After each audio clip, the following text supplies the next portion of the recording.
Halo teman-teman, perkenalkan kami dari kelompok 4 yang beranggotakan saya Gusta Clara Linia Reme dengan NIM 7420230007.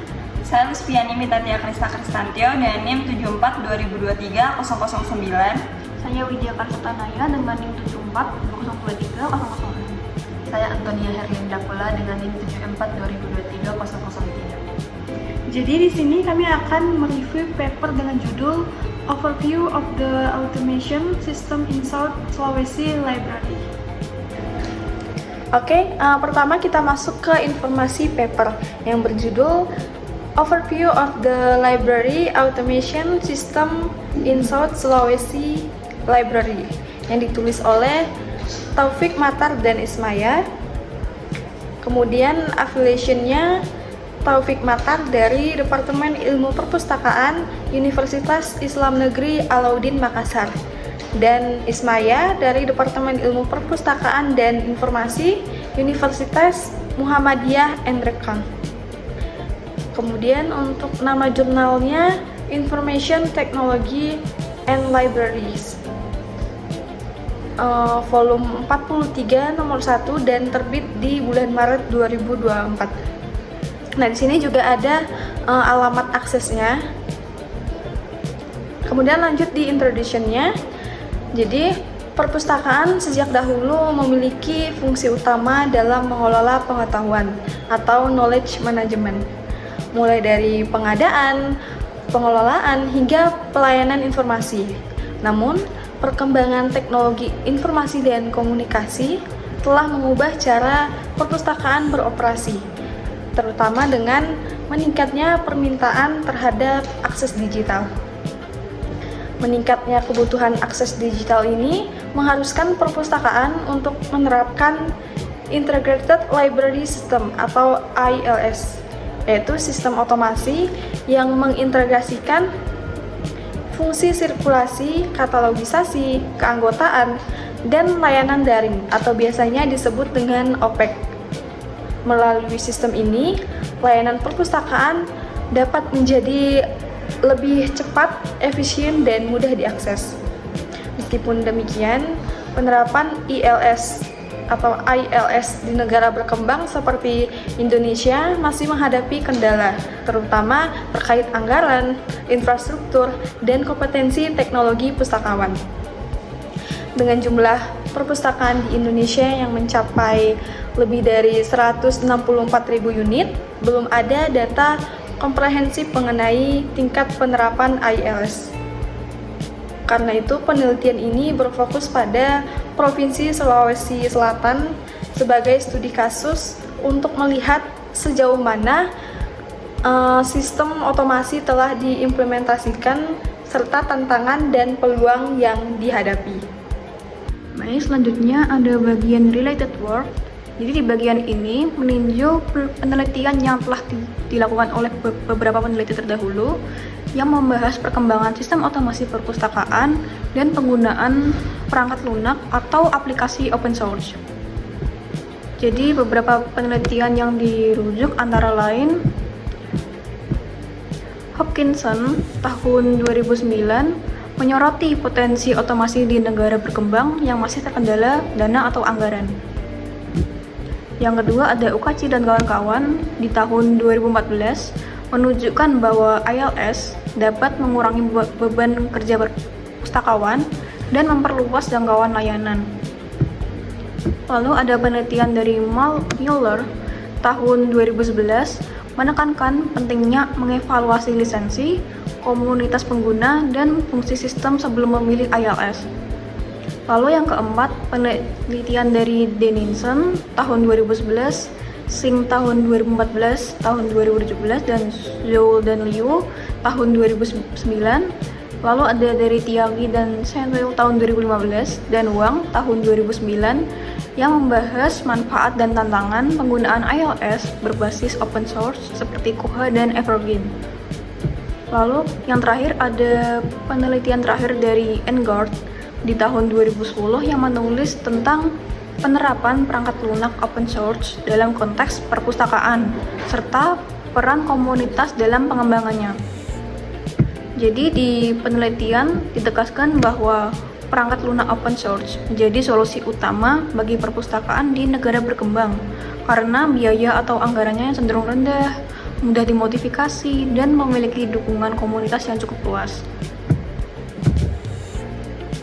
Lalu pada bagian selanjutnya di metodologi, jadi penelitian yang dilakukan oleh penulis ini menggunakan pendekatan kuantitatif dan kualitatif.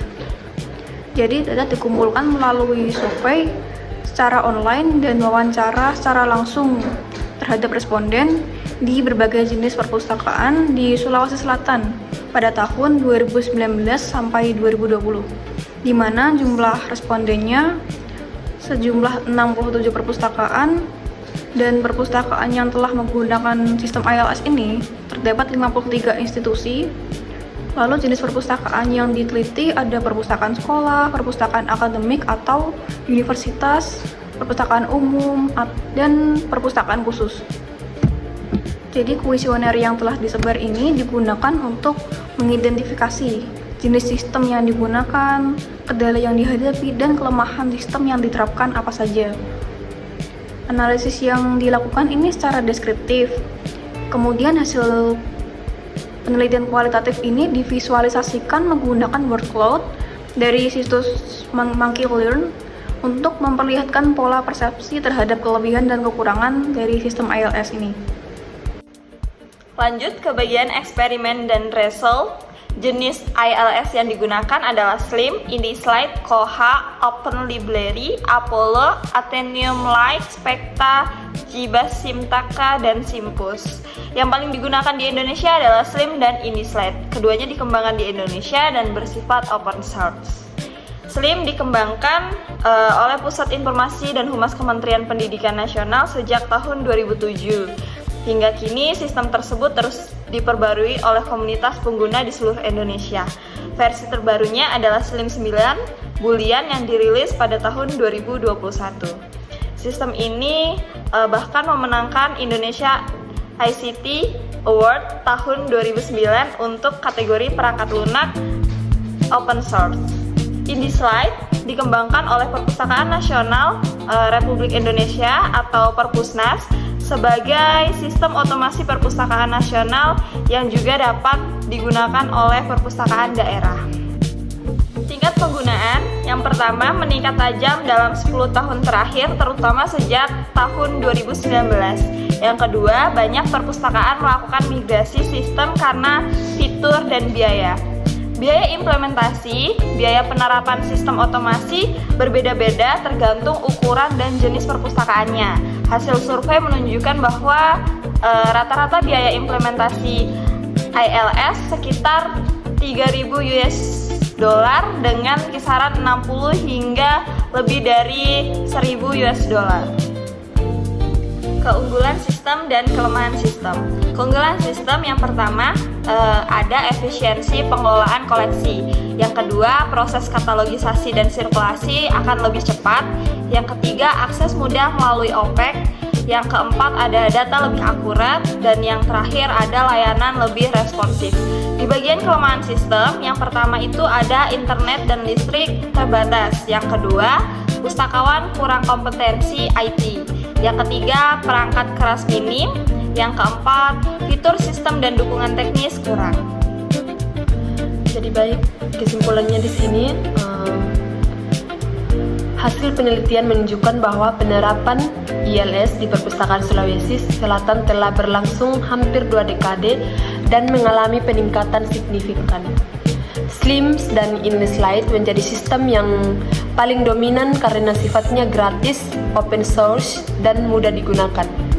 Meskipun demikian, masih terdapat kendala utama seperti yang pertama itu ada keterbatasan infrastruktur teknologi, yang kedua rendahnya kompetensi SDM di bidang IT, dan yang ketiga biaya pemeliharaan yang tidak selalu tersedia.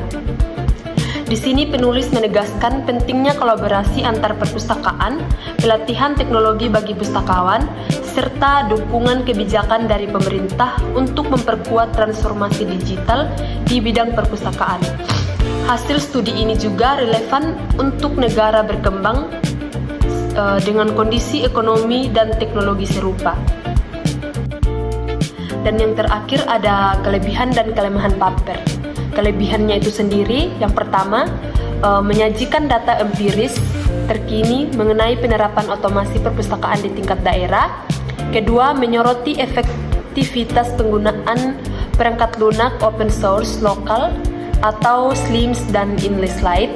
Yang ketiga, analisis mudah dipahami dan dapat dijadikan dasar kebijakan pengembangan perpustakaan digital di Indonesia. Yang terakhir, relevan bagi lembaga pendidikan dan pemerintahan dalam mendorong digitalisasi layanan informasi. Nah, kelemahan dari paper ini sendiri, cakupan penelitian terbatas pada wilayah Sulawesi Selatan, belum mencerminkan kondisi nasional, analisis wawancara kurang mendalam terhadap faktor penyebab perubahan sistem. Yang berikutnya, belum meneliti dampak langsung terhadap pengalaman pengguna atau pemustaka. Yang terakhir, kurang eksplorasi terhadap perbandingan teknis antara sistem ILS yang digunakan. Oke, sekian review paper dari kami. Kami ucapkan terima kasih. Terima kasih.